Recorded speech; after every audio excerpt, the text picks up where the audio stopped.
All right, it is the 16th of June, the year 2023, a day that our reporters here at KUTV News have been in the field collecting news that revolve around what's happening in the country and beyond our borders. We have a lot lined up for you in this particular bulletin, but first, let's get an introduction to this.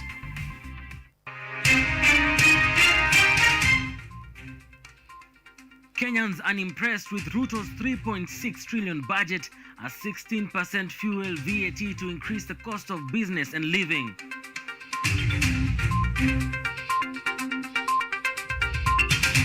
Sudan rejects IGAD plan for President Ruto to lead mediation talks.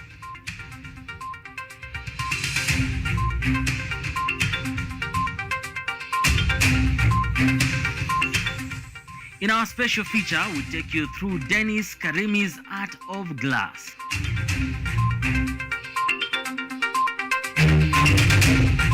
And in sports, Safaricom M-Pesa injects 25 million Kenya shillings to the 2023 WRC Safari Rally.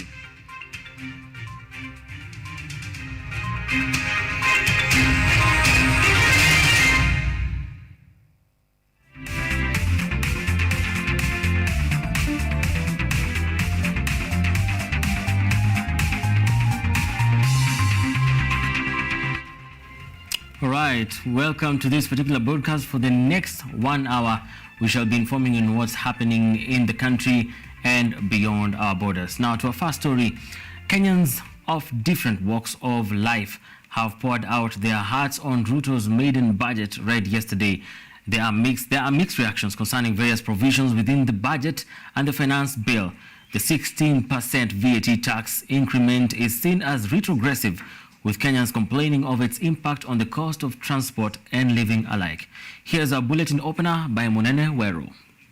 And the medium term cabinet sector.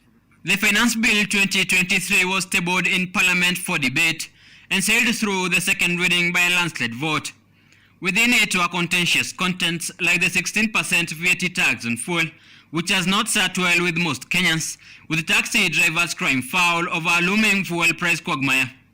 Kwa hivyo tunaweza kuomba serikali yetu na wambunge wetu, kwa sababu tuliwatuma pale wawakilishe mwananchi wa kawaida, waweze kuangalia mswada huu na hii bill iweze kuangalia vitu tofauti, kwa sababu ikienda vile inaenda mwananchi wa kawaida hataweza kujimudu. Yesterday, Professor Jinguna Ndungu was the guest at the National Assembly, where he read out the contents of the 2023-2024 budget. It is the largest Kenya has ever seen, but its expenditure portfolio has occasioned extra taxes, like the 42 shillings excess duty on sugar products. According to the Cabinet Secretary, the government took the initiative to control sugar consumption and keep Kenyans free from sugar-caused lifestyle diseases like diabetes. The exorbitant taxes may, however, send confectionery industry players home, and workers in the sectors may lose their jobs. Kwa hivyo, wakati tumesikia hii bili inapita na vitu zinaenda na 16%, kwa kweli sisi tutaumia kama wafanyabiashara wa hapa. Sasa hizo vitu zikiongezewa tutaumia sana. Hiyo budget hata ikipitishwa, hata hiyo VAT, sisi kama wananchi wa kawaida, watu wa jua kali tutaumia sana. Juu mapato ni chiko chini na kazi pia hakuna kazi. The government's 3.6 trillion budget and the accompanying finance bill have been received with a considerable level of opposition, exposing how hard Kenya Kwanza may have to convince the public to support his unpopular policies in the future. Lakini ni vizuri kuhimiza wananchi juu ya VAT na kuelimisha na kuambia ile madhara inaweza tokea, kwa sababu tunajua wakati unakuja saa hii tunalia unga ikiwa 250, sasa itakuja hata tuuziwe 300. Ruto's move to hoist a record 3.6 trillion budget was motivated by desires of development, at least to cope up with the ambitious August 2022 manifesto. In the fullness of time, everything will manifest, and Kenyans will make their fair assessment of the Kenya Kwanza reign. Munene Weru, KUTV.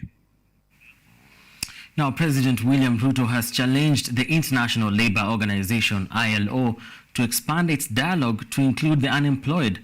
Ruto made the remarks while delivering a keynote speech during ILO's World of Work Summit in Geneva, Switzerland. The head of state expressed confidence that this move will pave way for sustainable solutions to unemployment. President William Ruto has called for inclusion of the unemployed in the global dialogues in search for a long-lasting solution to unemployment. Speaking during the 111th Conference of the International Labour Organization in Geneva, Switzerland, President Ruto noted that ILO ought to extend the social dialogues to encompass the jobless, paving way for sustainable solutions and incorporating a vast majority of the global population into its traditional constituencies.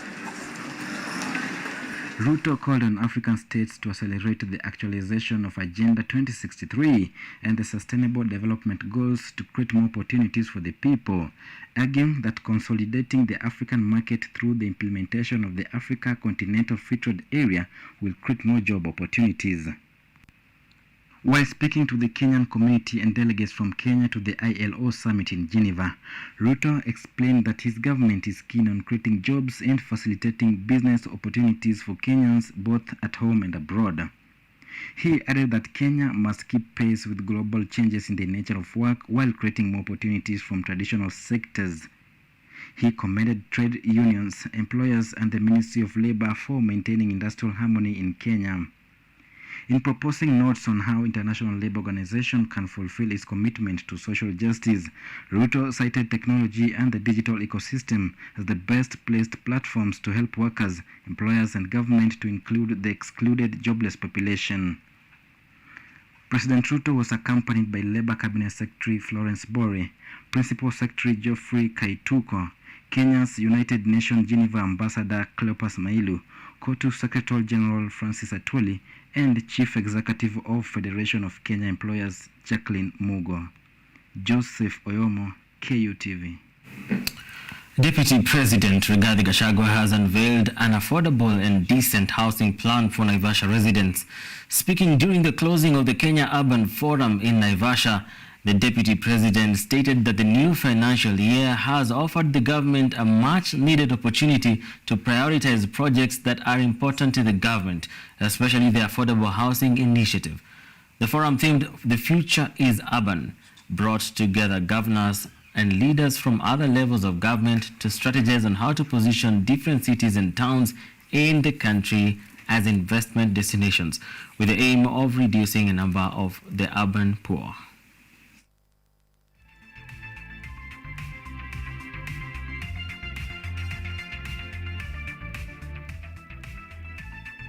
Every intention of honoring our part of the contract, because in another 4.5 years, we'll be going back to the people of Kenya to renew the contract, and we don't want them to terminate that contract. We have the World Urban Forum, we have the African Urban Forum, and that's why we thought as a government, we should also have our own. Because urbanization in Kenya, just like in other many cities and urban areas, is growing at a very, very high rate. The conference addressed critical issues facing the process of urbanization, including urban governance, urban management, urban resilience, urban finance, urban housing, urban infrastructure, and climate change. And now we move to Lamu, where the Interior Cabinet Secretary, Professor Kithure Kindiki, has issued a stern warning to individuals inciting violence and destruction of property in Lamu County. Speaking today at Mkunguni Square in Lamu Central Sub-County during the second day of his 3-day Lamu tour, Kindiki emphasized that political, religious, or community leaders involved in such acts will face apprehension and prosecution. Speaking at a security baraza in Mkunguni Square, Lamu Central Sub-County today, Interior Cabinet Secretary Professor Kithure Kindiki has urged for peaceful conflict resolution, including historical disputes and land issues, through participatory and consultative processes.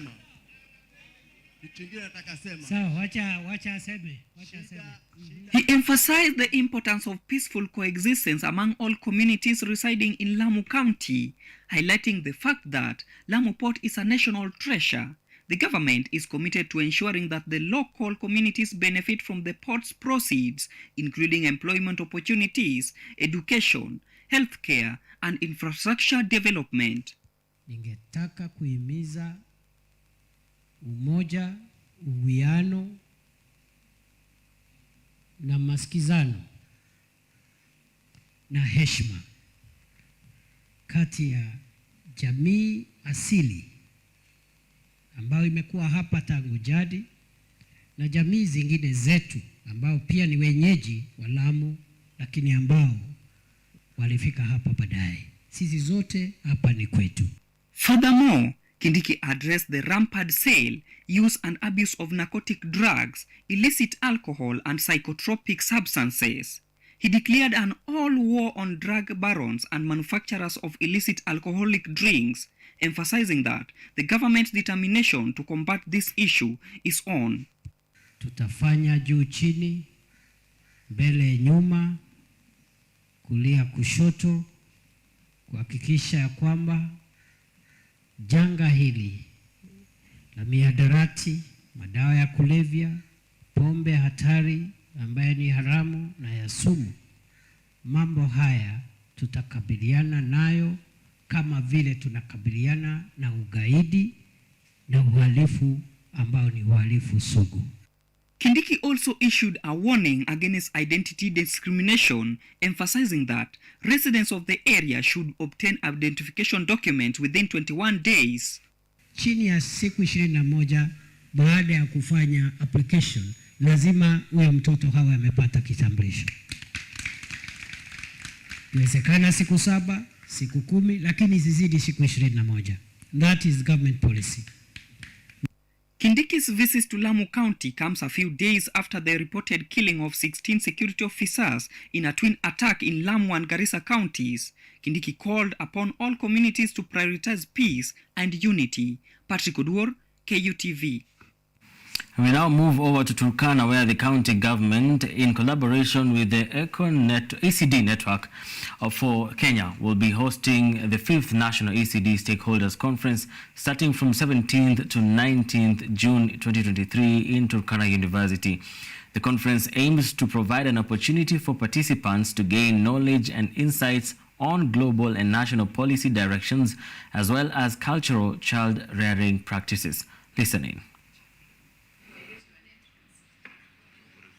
To prepare for its 5th national conference slated for Turkana County for the next 3 days, the Early Childhood Development Network Kenya has put to the table their objectives for the 2023 conference, which aims to identify the link between early childhood development and feasible cultural child-rearing practices in order to support all children at their formative ages. The conference will provide an opportunity for participants to gain knowledge and insights on global and national policy directions, cultural, indigenous, and child-rearing practices, models of good practice for children living in diverse circumstances, community systems engagements, including through enhanced technology use. So if we are intentional, we can actually shape the brain of a child. You know? If we are intentional, because the brain arrives, and what happens is that in the first 5 years, it attains 90% of its potential. In this regard, the ECD Network National Coordinator, Dr. Teresa Mwoma, has called upon a collective partnership among county governments up to the national level in order to prioritize nurturing and taking care of children. The network undertakes to capacity development, research and advocacy, working with national and county governments, civil society organizations, parents and community members to ensure that children access and participate in high-quality early childhood programs based on international best practices. Addressing the challenges being faced by caregivers in the ECD sector in general, Professor Amin Abubakar of the Aga Khan University highlighted lack of proper compensation for the caregivers, inadequate infrastructural activities, among others. The key challenges are multiple and they may differ from county to county, but in general, so inadequate facilities, infrastructural facilities is one of the challenges. So if children have to go to very far off, but also another very key challenge is inadequate training for many of the ECD teachers and caregivers, inadequate pay and compensations for most of them, so they don't feel motivated. Last year's ECD conference that was held at the Jaramogi Oginga Odinga University in Siaya County gave a call to the government, political leadership and all relevant stakeholders to endeavor in raising the profile of ECD nurture and care in Kenya by making it a priority agenda, and this year is no different. Anne Odida, KUTV. Children's rights activists in Busia say that 57%, I beg your pardon, of children in the county have neglected lives. The activists believe that this contributes to the prevalence of gender-based violence cases among children. This revelation comes when the world is preparing to celebrate World Children's Day, which will be marked in Busia County. Concerns have also been raised about the tendency of families to resolve gender-based violence cases without involving the authorities. Children rights activists in Busia County believe that 57% of children in the county live neglected lives. This is according to the Director of Children's Department in Busia County, Esther Wasige. Child neglect is attributed to the rise of gender-based violence, rape, sodomy and sexual abuse in children. This comes at a time when preparations for the national celebrations of World Children's Day are underway in Nambale constituency, Busia County. Various stakeholders have expressed concerns over child neglecting, which they blame for violations of children's rights. According to Esther Wasige, Busia leads in cases of child neglect, which has led to many cases of assault. So neglect ndio inakuwa juu sana. Sisi Busia County neglect cases inakuwa 57% kati ya kesi zote. Then kuna kesi ambayo tunaipea a special consideration kwa sababu imekuwa kama ni swala ambalo halijakuwa likiangaziwa vizuri, lakini ni swala ambalo linaadhiri watoto wengi. Child labor liko juu sana. Some activists have touted Chief Justice Martha Koome's intervention as a possible remedy for the problem. The concerned citizen spoke during a meeting that was brought together various stakeholders from children rights organizations in Busia County. The meeting was sponsored by Equity Now and RIP. Na tungependa kumwambia jaji mkuu kwanza ya kwamba tuna changamoto kubwa. Tungependa kuwa na mahakama ambayo itashughulikia visa vya ubakaji hasa wa watoto. However, Sean Paul, a lawyer specializing in gender-based violence issues, expressed concern about the community's preference to solve cases of sexual assault outside the judicial system.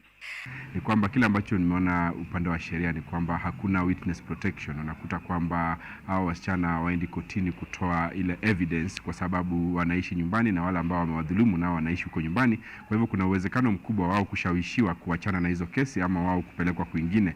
World Children's Day is celebrated every year to improve the well-being of children. Yvonne Kemuma, KUTV. Now, the head of Sudan military junta Abdel Fattah al-Burhan has requested the Secretariat of the Intergovernmental Authority on Development, that is IGAD, to revoke the appointment of President William Ruto as head of its mediation quartet and instead replace him with South Sudan President Salva Kiir.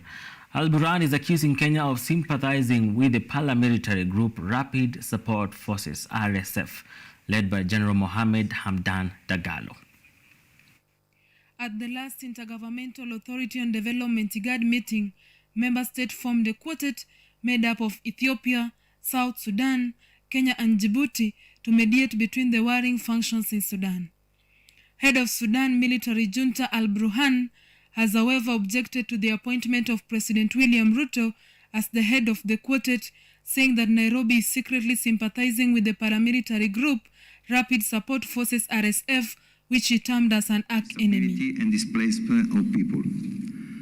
Sudan has also rejected a meeting scheduled by President Ruto between the warring generals and want President Ruto replaced with the South Sudan President Salva Kiir as the head of the quartet. Will in the next 10 days meet face to face with General Burhan and General Dagalo in a face-to-face engagement so that we can speak to them directly on behalf of IGAD with a view of stopping the war. The Principal Secretary for Foreign Affairs, Korir Sogei, in his statement, however, responded to the development, arguing that the IGAD summit is the only authority that can revoke the appointment of President Ruto. He said, no official communication on this yet, but both the inclusion of Prime Minister Abiy Ahmed to the Troika mandated to seek peace in Sudan crisis and appointment of President Ruto to lead the quartet was arrived at by the IGAD summit.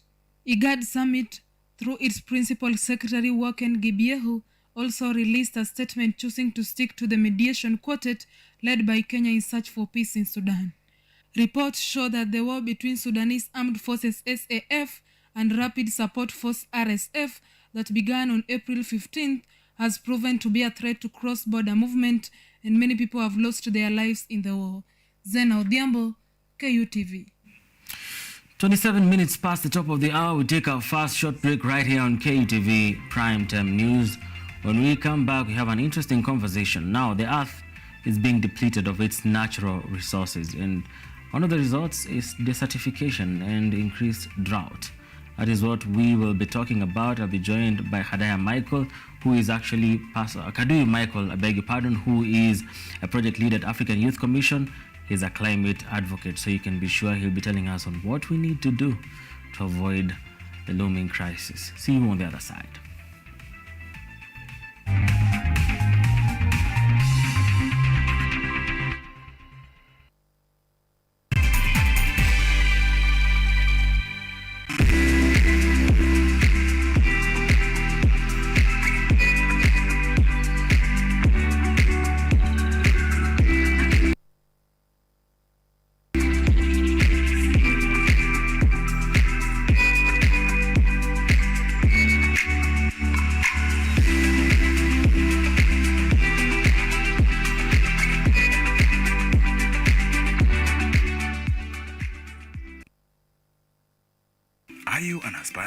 Practitioner, a graduate, or you just want to advance your skills in television production?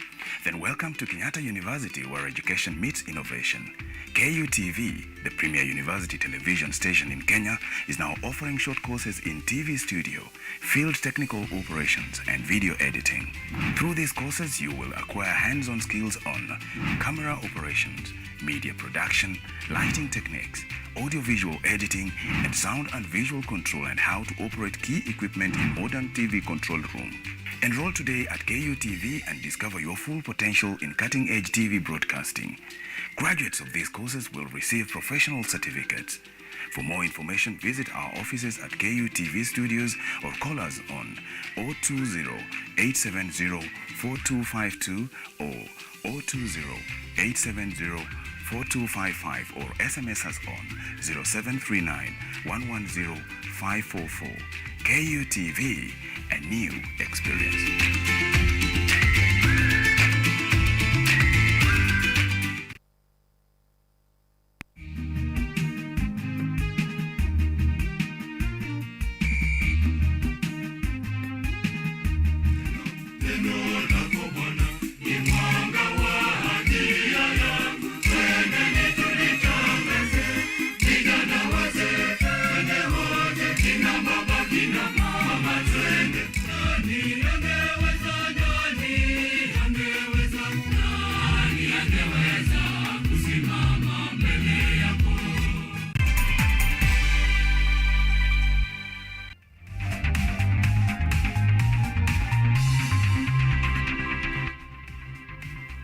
Welcome back.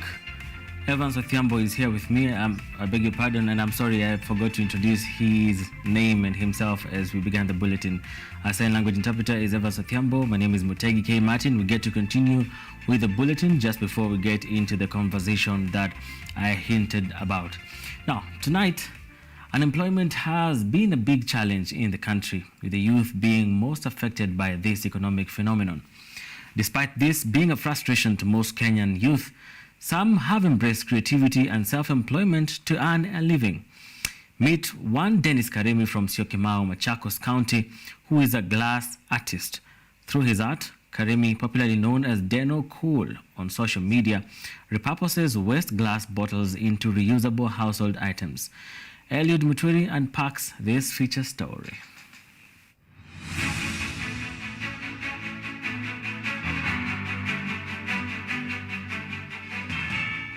Unemployment is a challenge that bites many Kenyan youth. However, some youth have decided to face it head-on by coming up with creative ways of earning a living. We meet Dennis Karemi, a glass artist who transforms waste glass bottles into reusable household items like wine and water glasses, flower vases, candle holders, among others, at Karim Glass Solutions in Syokimau, Machakos County. So mimi naitwa Dennis Karemi na kwa socials naitwa Denokuri na nafanyanga kazi ya glasswork, glass solutions, like anything to do with glass. So kuna glasswork and then kuna bottles kama extension ya glasswork.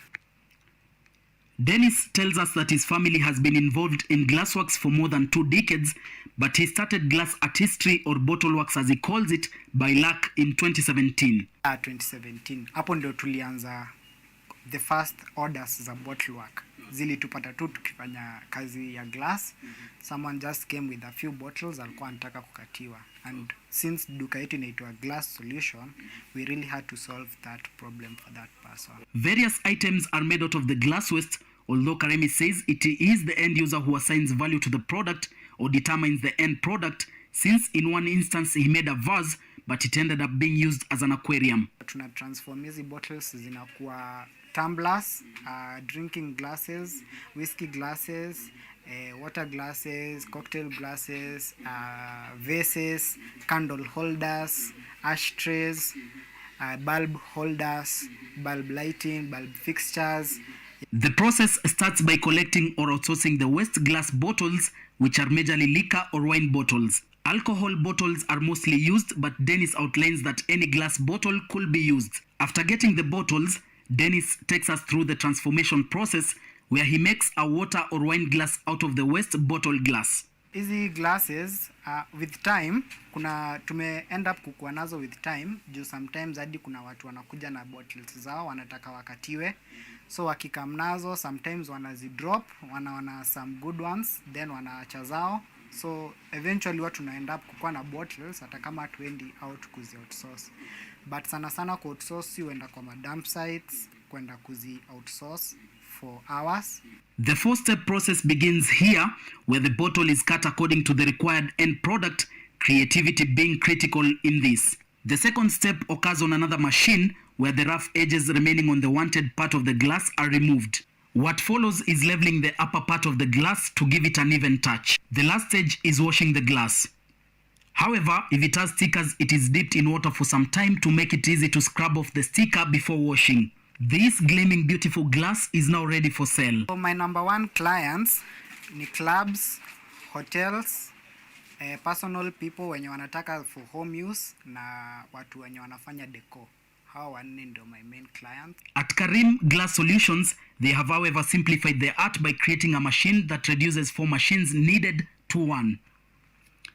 Despite the venture creating jobs for 4 people, it has environmental benefits. Environment ni upon us clean, so lazima ujitume like to make sure the environment is a safer place, because you see hizi bottles zilikuwa zina lay around huko, unapata wase wana have fun, wame drink.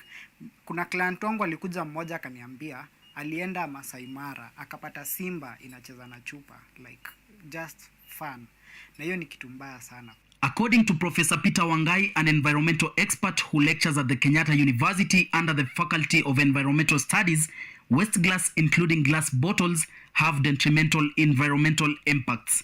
Glass can be a big challenge when it comes to, landfills and land degradation, so to say. because we have said that it can take even 1 million years to degrade. Aside from value addition to what many will term as waste, Professor Wangai explains that reusing of glass helps in energy conservation, since glass repurposing as the one carried out by Dennis uses less energy than is used in production of new glass from the required raw materials. When we also reuse glasses, it means that we are also minimizing extraction of raw materials that make glass. And I said that we need silica, we need soda ash, we need limestone, and so we minimize on the extraction of these raw materials.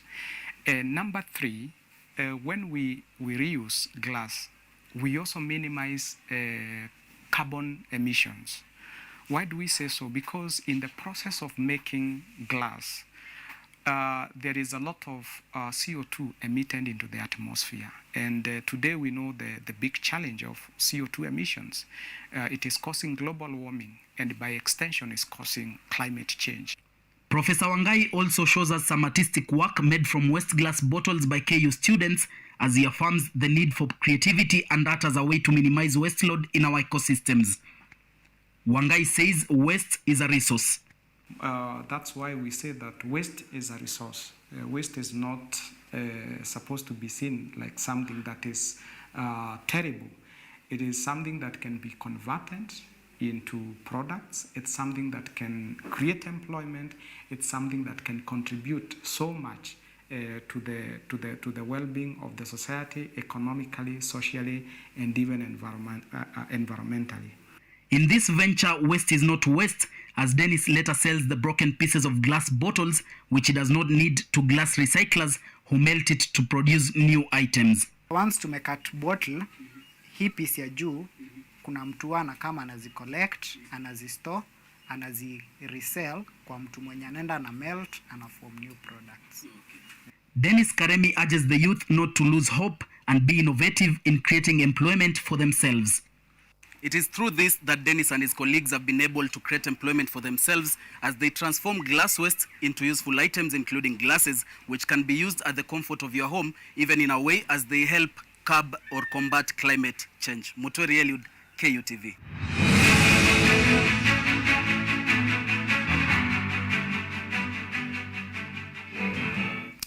Indeed, when the going gets tough, the tough get going. Thank you so much, Eliud Muchuri, for that inspiring story. Move on to Kilifi, where the Governor Gideon Mung'aro has ordered investors owning land, in the county to promptly reopen public beach access roads in Malindi. Governor Mung'aro has warned of drastic actions, including sending graders to open the closed areas should the investors ignore his order. This comes after elders and youth stormed a public beach access road that has been closed by an investor earlier this week. The governor of Kilifi County, Gideon Mung'aro, has addressed an issue of investors closing public access roads within the county. Speaking from his office, the governor demanded that the investors reopen the closed roads or face demolition. Isipokuwa kama mtu amefunga barabara za county zitafunguliwa. Tumeanza exercise mpya ya department ya ardhi kuenda kuzunguka county yote kuangalia kila mtu ambaye mfanyabiashara amefunga barabara ya beach tutavunja. Kwa hivyo wachukue warning kutoka kwangu. Kama umefunga barabara kwenda baharini ya wananchi tutaifungua na grader. In Malindi, angry elders and youth recently protested over the closure of a public beach access roads by an investment company. They demanded the roads reopening as it is public property and its closing was blocking another investor who wanted to put up a multi-billion beach project. Hii njia tulikuwa tunapita bila wasiwasi wowote. Lakini to my surprise, leo naona kumewekwa mawe hapa. What is this? What is this? Na sisi tunasema kwa Kenya tunakaribisha watalii, tunakaribisha investors na kila mtu. Lakini kufungua njia kama hii, investor kitakwenda beach au local person kitakwenda beach, how can he move? He can't move. Kwa hisani zenu mliofunga barabara, naomba mfungue. Mimi kitu ambacho kinanikereketa kama kijana wa Shela na mwanaharakati, hii barabara imefungwa na kuna tenda inataka kuja hapa kwa ajili ya kusaidia jamii yetu ya Malindi. Kuna opportunity za vijana ya kazi. Ikiwa hapa kutakuja opportunity ya kazi, sisi kama vijana tutafaidika. Sasa kuna watu wanajifanya wababe, wana pesa, wanatuzibia barabara, wanatuzibia sisi opportunity ya kazi kama vijana. Je, wanataka tuwe wizi, tuingie katika majumba yao tuwaibie? Wanataka sisi tuwe wahalifu?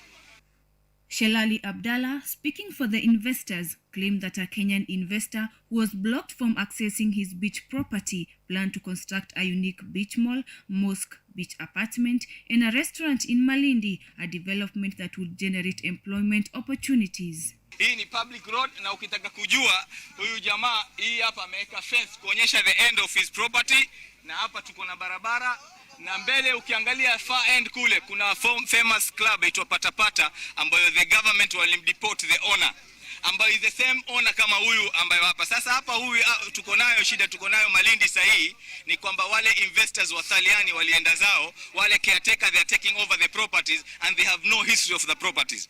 Sasa wao ndio wajaribu kuziba manjia na kusumbua. Charo Mwalungo, a taxi driver who was born in Malindi over 50 years ago, has called on President William Ruto to intervene on the matter so as to attract investors in the area. Kusema kweli, Mheshimiwa Rais, sisi hatutaki haya mambo. Tunataka haya mambo Mheshimiwa Governor Mng'aro ayaingilie kati, na pia waziri wa lanzi waone hii njia tuna uwezo wa kupita mpaka kwenye barabara bahari, na yule ambaye anataka kununua ile ardhi kule, watoto wetu watakuwa wamepata ajira. According to the Physical and Land Use Planning Act, a minimum road width of 12 meters should be provided for public road. Linet Maina, KUTV. All right, time for us to take our second break here on right here on KUTV Primetime News. As I hinted before, we're talking about desertification and drought.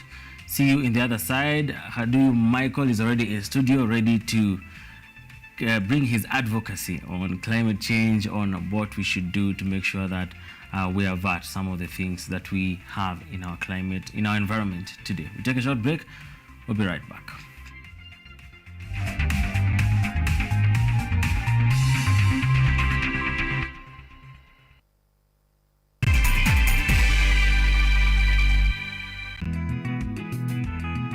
Kurunzi ya kilimo huimarisha afya na uchumi endelevu katika jamii.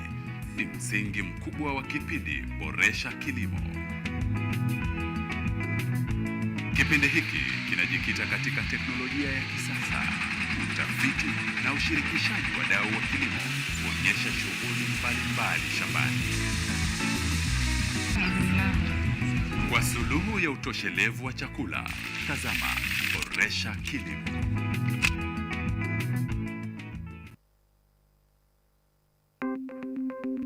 Maelfu na maelfu ya wahamiaji wakiwa na watoto kutoka nchi za Amerika ya Kati wanaendelea kuwasili kwenye mpaka kati ya Marekani na Mexico. The folks are going. Thank you very, very much. I appreciate it. Thank you. Ni habari kutoka pembe zote duniani.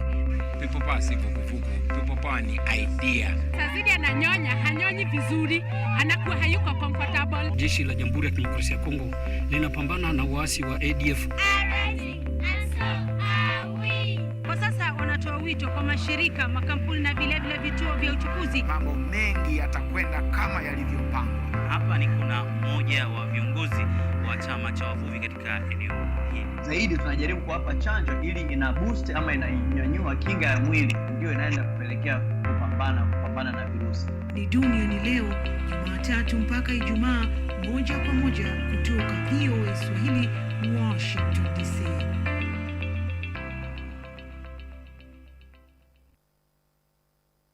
Lola ni programu inayokupa fursa ya kutizama video zozote pindi tu unapokuwa na nafasi.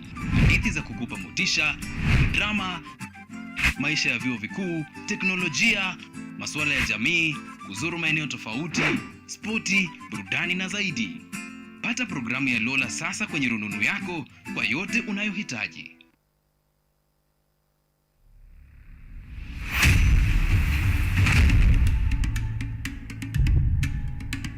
Kipindi hewani ni mitindo ya kipwani. Kama ilivyo kipindi hiki kinahusu nyimbo za tarab, chakacha, midwara, midundiko, bila kusahau mapishi ambao ndio uti wa mgongo wa pwani ya Afrika Mashariki. Jamani, swaibu zangu mliopo maskani, hatuonani wenzangu, najua mwanitamani. Hapa KUTV, nahodha mwendesha chombo cha baharini, yani ua linalunukia na kuvutia waridi tamu.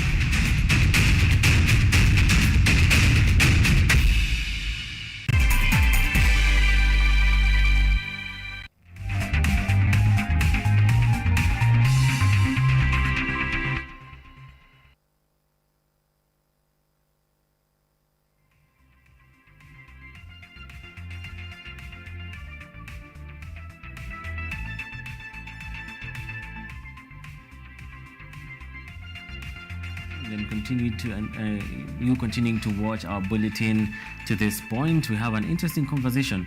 Now, in less than 3 hours from now, the world will be celebrating the World Day of Combating Desertification and Drought. And there are statistics that are very interesting that I want to share, courtesy of UN, where today nearly half of the global agricultural workforce is female, yet less than 1 in 5 landholders worldwide are women. That means that is less than 20%.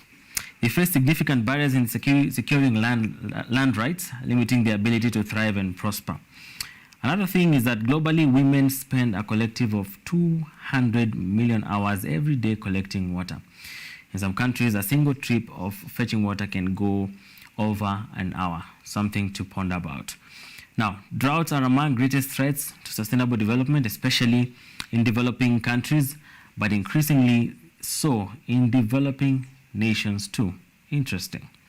In fact, forecasts estimate that by 2050, droughts may affect over 3/4 of the world's population.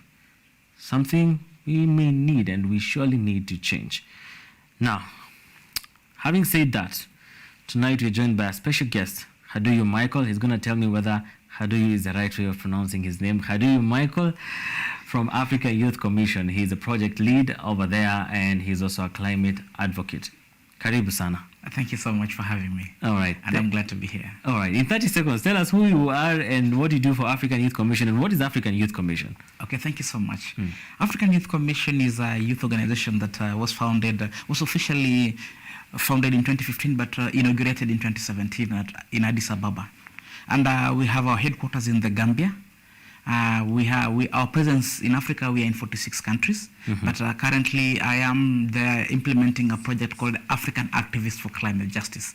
It's a consortium of partners, and we are in partnership with Natural Justice, Oxfam Novib, Pan-African Climate Justice Alliance, and Femnet. And I am the project lead, the project being implemented in 8 countries, that is South Africa, Mozambique, Somalia, Ethiopia, Kenya, Nigeria, Burkina Faso, and Senegal. All right. Thank you. Who better to talk about this issue, especially on the first question that I have about less than 20% of the world population of women owning or having access to own or control land, and coming from the fact that nearly half of the workforce is actually the female, the women who are in our community. And especially in Africa, now that you are working with African states where most of them have come from a place of patriarchy, and I want to understand if this is averted and more women are given access to land and control over the same, how is this going to solve the issue of desertification and drought? First of all, let me just say that I agree that women need to be given more rights to own land. But that immediately is not going to solve the issue of desertification. Because the issue of desertification needs all hands on deck. Because you find that what needs to be done does not only involve the little efforts that women may end up putting in when, like in their lands, and it involves even something that goes higher up to policy change and all those things. And I'll say that at least by empowering women, by giving them ownership of the land, it's a start. Because if you know that this is where you eke out your living, you'll really have that interest to take care of the land. And I know that, yes, it's true that women are the ones who really till the land, work it, and produce food globally. I'm sure the statistics will back that up. But also at the same time, I'm sure they'll have that innermost desire to take care of the land and make sure that it's more productive. And productive land cannot be allowed to be a semi-arid or a desert at the end of the day. So I'll say that yes, allowing women to own land is a start, but also bringing all hands on deck, like the ministry's efforts, the non-state actor, the private sector, all need to come on board to help women. All right. Combat desertification. Okay. Yes. Dear viewer, I want to beg your pardon. I forgot to mention one interesting thing. The theme for this year's World Day to Combat Desertification and Drought is Her Land, Her Rights. Hence this particular discussion. Now let's move on and let's talk about different technologies, for sustainable development goals to be achieved, of which this should be among them.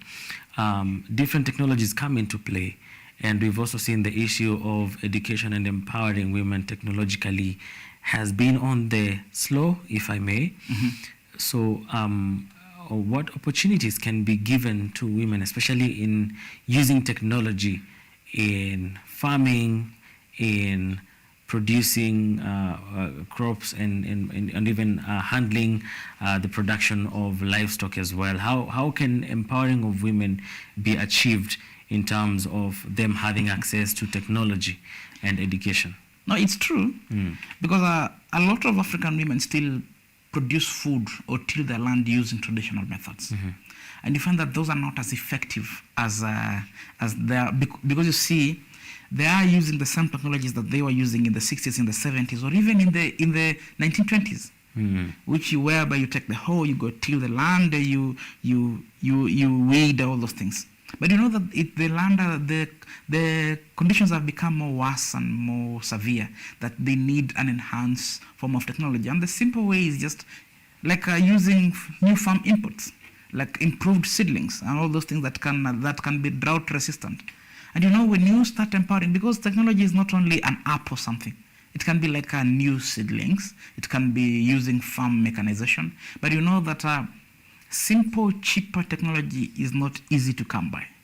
So if there's a way that women can be empowered with technology in a way that they can afford it, that will be a plus for them, because the conditions have become tougher. Because now agriculture, for them to produce the yield that they used to produce in the earlier years, there needs to boost their inputs. And how do you do that? You replace the way they do manual labor with farm mechanizations, like using tractors, using new form of technology. I was just the other day in Kitale, and I found that I know there are people who are anti-pesticides, but there's a pesticide that when you plant and the produce the crops are just sprouted and you spray, there's no need for weeding. And yes, from a technology point of view, that's an improved, but we need to find which is something that is more that aligns with nature. So I understand the issue of technology, and I would be happy to see women being empowered to access all these cheaper, readily available technologies, and that they do not need that when it's time for planting or weeding, it's not there. All right. Very readily available, I mean. Yes. All right. Thank you so much for that. As I introduced this particular conversation, I read a few statistics from the UN, and one of them is that women spend a lot of time, especially in the rural areas, going, and especially in the semi and the semi-arid and arid areas. Yes. They go long distances and spend a lot of time to go and fetch water, which is an important commodity when it comes to household operations. I'm just thinking, I have a lot of questions when it comes to water, because water is really scarce, and the situation is not getting better. And I'm going to ask a very hard question. Go ahead. What happens? This we know that excess water is going to a place where it's not needed.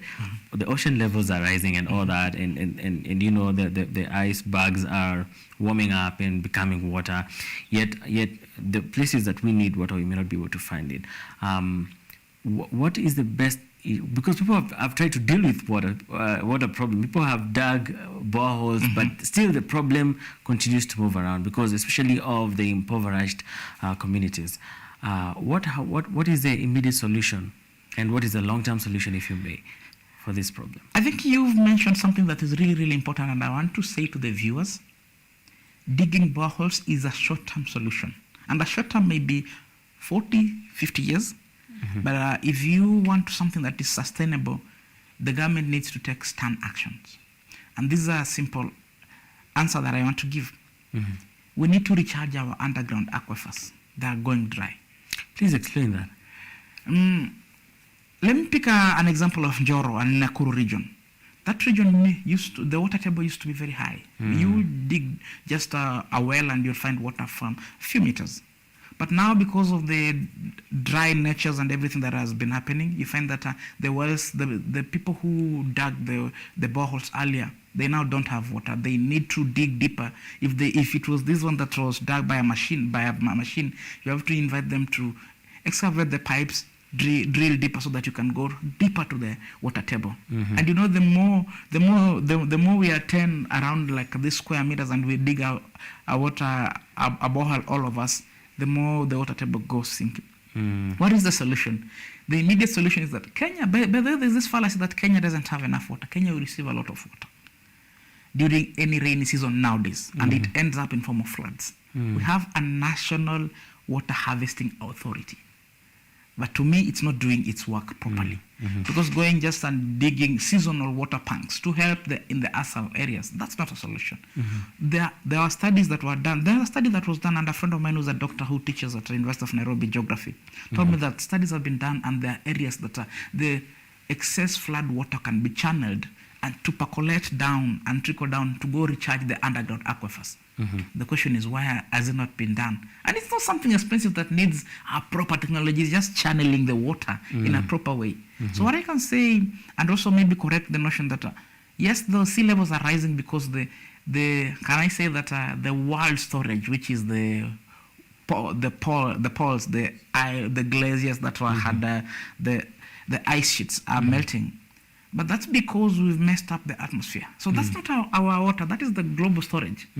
But Kenya, we receive enough rainfall, let's be honest. Because if you want to know that we receive enough rainfall, compare the amount of water we receive when it's raining vis-a-vis the amount of water that we may be given by the experts we need for the whole year. So it's just that we are leaving the whole of water trickle down to the Indian Ocean, either going to Lake Victoria, which ends up going to Egypt, rather through the Nile, others.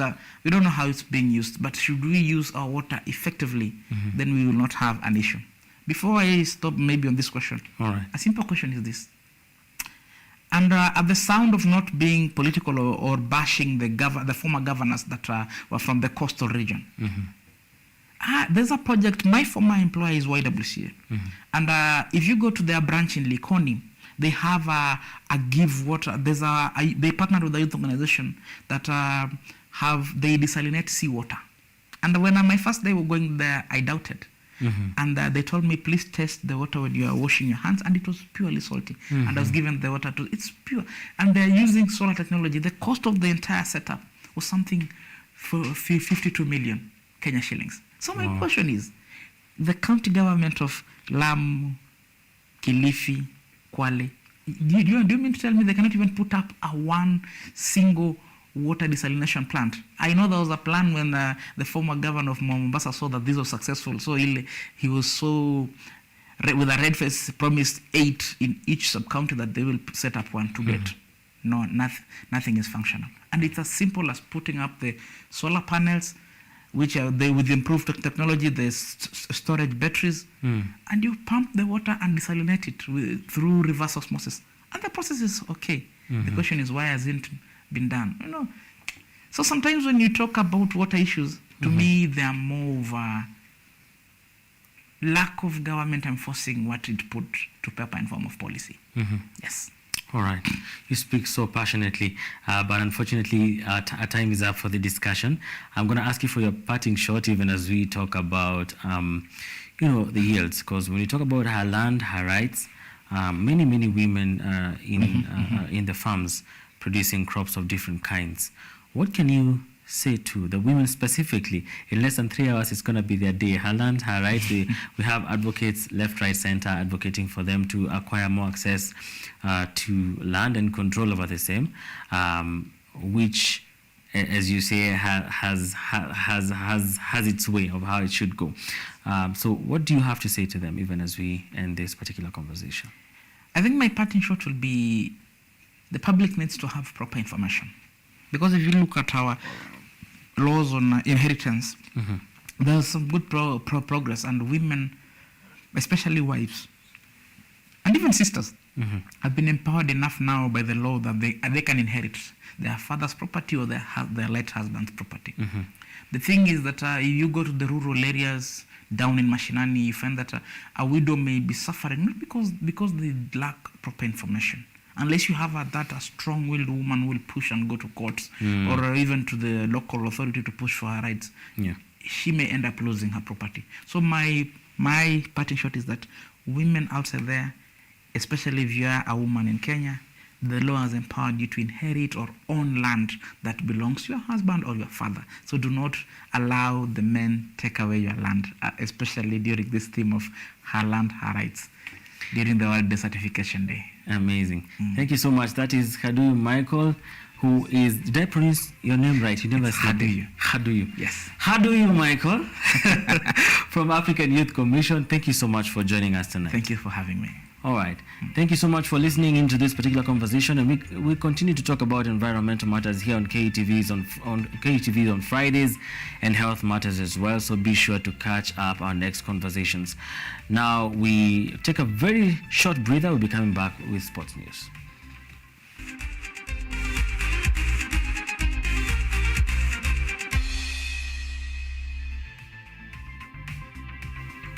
All right, into some sports news now. Safaricom's mobile money service M-Pesa has today announced a 25 million Kenya shilling sponsorship deal for the 2023 World Rally Championships Safari Rally, scheduled for the 22nd to 25th June in Naivasha, Nakuru County. In partnership with Kenya's national carrier, Kenya Airways, Safaricom's sponsorship will support the Kenyan FIA Rally Stars program, which has selected 3 drivers, Makrei Kimathi, Hamza Anwar, and Jeremiah Wahome, to participate in the WRC Driving Rally 3 Ford Fiestas. Giants Safaricom have today announced a 25 million shilling sponsorship for the World Rally Championships, scheduled to kick off from the 22nd to the 25th of June this year in Naivasha, Nakuru County. The Chief Financial Services Officer at Safaricom, Esther Waititu, has said Safaricom will continue to nurture and offer unwavering support to Kenyan talents. At Safaricom M-Pesa, you are with champions. Champions walk together. And this is why we've chosen to sponsor the 3 young men in terms of meeting their aspirations. We want to make sure that we are impacting generations, that we are creating the next champions, that we're creating the next for whatever we're going to be doing. So this partnership will not stop. So the sponsorship will continue. The move was welcomed by WRC Kenya Chief Executive Officer Phineas Kimathi, who was delighted by the support from Safaricom and Kenya Airways. And last week we had a great time with the current president, His Excellency Dr. Samoei Ruto, at State House, where we showcased young champions who we have developed in conjunction with Safaricom. One of the rally drivers sponsored by Safaricom, Makrei Kimathi, has said he is ready and well prepared for the rally championships and thanked Safaricom for their support. At the event, I want to just say thank you to Safaricom. We've been partners with them for 3 years now. We've walked this journey together. We started when, like I said, like I was not anything. Now that I've become champion, and thank you so much for their support. They have come in at the right time for the Safari Rally. Rally driver Hamza Anwar said he has learnt a lot about motorsport and is ready for the upcoming rally event in Naivasha. So we continue to learn on this amazing journey. I've learned a lot about car setup, car preparation, mentality and psychological mindset onto racing. So it's been, the list goes on. It's been amazing how much I've learned in just from January till now. The 2023 Safari Rally has attracted 34 entries, including defending champion Kalle Rovanpera. Other notable international drivers who have confirmed their participation are Sebastian Ogier, the 2021 WRC Safari Rally champion, Ott Tanak, Evans Elfin, Thierry Neuville, Isapeka Lapi, Danny Sordo, Katsuta Takamoto, and Solberg Oliver. Njama Gikomo for KUTV Sports. Kenyan female stars Harambee Starlets are focusing on the upcoming Sekafa Under-18 tournament set to kick off on Saturday, June the 24th, 2023 in Nairobi, and the players are ready to take the home advantage and win the trophy. The young Starlets players under the tutelage of coach Beldin Odemba have been in training camp preparing for the task ahead, and they are appealing to Kenyans for their unwavering support during the tournament.